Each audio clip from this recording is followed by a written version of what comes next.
बिस्मिल्लाहिर्रहमानिर्रहीम। नाज़रीन मोहतरम, गुज़श्ता वीडियो में हमने किताब की उन दुश्मनों की बात की थी जो हमें किताब पढ़ने नहीं देते।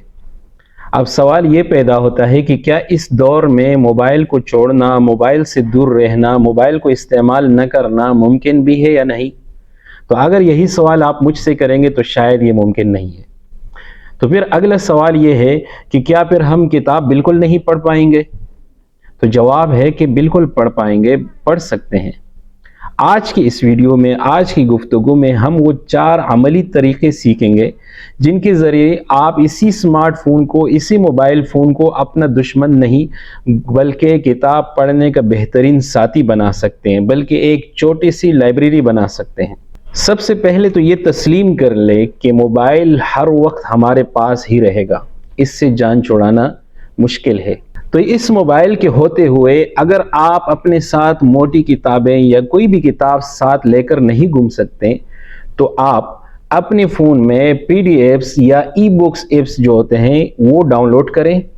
तो आप जहाँ कहीं भी हो, चाहे बस में सफ़र कर रहे हो या किसी का इंतज़ार कर रहे हो, तो फेसबुक खोलने के बजाय सिर्फ 5 मिनट के लिए अपनी पसंदीदा किताब का एक सफ़ा पढ़ लें। इस तरह आपका मोबाइल आपके चलती फिरती लाइब्रेरी बन जाएगी।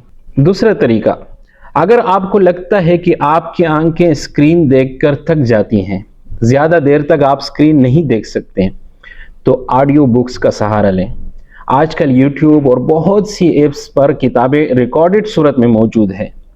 आप वॉक करते हुए, वर्जिश करते हुए, गाड़ी चलाते हुए, घर का काम करते हुए, लॉन्ग ड्राइव पे जाते हुए अपने तमाम गाड़ी वालों को बेहतरीन किताबें सुन सकते हैं और सुना सकते हैं। और ये तरीका उन लोगों के लिए बेहतरीन हल है जो कहते हैं कि हमारे पास बैठकर पढ़ने का वक्त नहीं होता।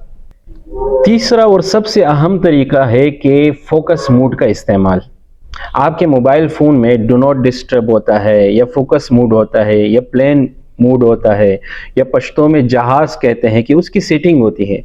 जब आप किताब पढ़ने बैठें, कोई भी किताब पढ़ने बैठ जाएं, चाहे वो हार्ड कॉपी में हो या मोबाइल पर हो, तो अपने तमाम सोशल मीडिया नोटिफिकेशंस को 20 मिनट के लिए बंद करें। और ये बात याद रखें कि जब जंग किताब और स्क्रीन के दरमियान हो, तो जंग हमेशा ये स्क्रीन जीत जाती है। तो जब तक आप खुद इस स्क्रीन के, इस मोबाइल का गला नहीं दबाएंगे, यानी इसकी आवाज़ बंद नहीं करेंगे, ये स्क्रीन आपको पढ़ने नहीं देगी। चौथा तरीका है कि अपने सोशल मीडिया के माहौल को बदलें। ऐसे पेजेस, ऐसे लोगों और ऐसे आईडीज़ को फॉलो करें और उसको फ्रेंड लिस्ट में शामिल करें जो किताबों की बातें करते हैं, जो किताबों पर तबसरे लिखते हैं, जो किताबों के हवाले से मुख्तलिफ मालूमात फराहम करते हैं, नई किताबों के खुलासे पेश करते हैं। तो जब आपकी फीड में किताबों की तस्वीरें नज़र आएंगी, तो आपका लाशऊर खुद ब खुद आपको मुताले की तरफ राग़िब करेगा।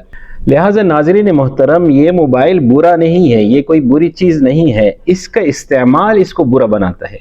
अगर आप इसे सिर्फ तफरीह के लिए इस्तेमाल करेंगे तो ये आपका वक्त ज़ाया करेगा, और अगर आप इसे इल्म के हुसूल के लिए, मालूमात के हुसूल के लिए, खैर के फैलाव के लिए, खैर के सीखने के लिए इस्तेमाल करेंगे, तो ये आपकी ज़िंदगी भी बदल सकती है। आज ही अपने फ़ोन में कोई अच्छी सी किताब डाउनलोड करें और मुताले का आगाज़ करें। अच्छा, जाते जाते आखिर में ये बताइएगा कि क्या आपको मालूम है कि मोबाइल पर किताबें पढ़ने के लिए बेहतरीन ऐप कौन सी है? अगर आपको मालूम है और पता है तो दूसरों की मदद के लिए कमेंट्स में उसका नाम ज़रूर लिखें। वस्सलाम।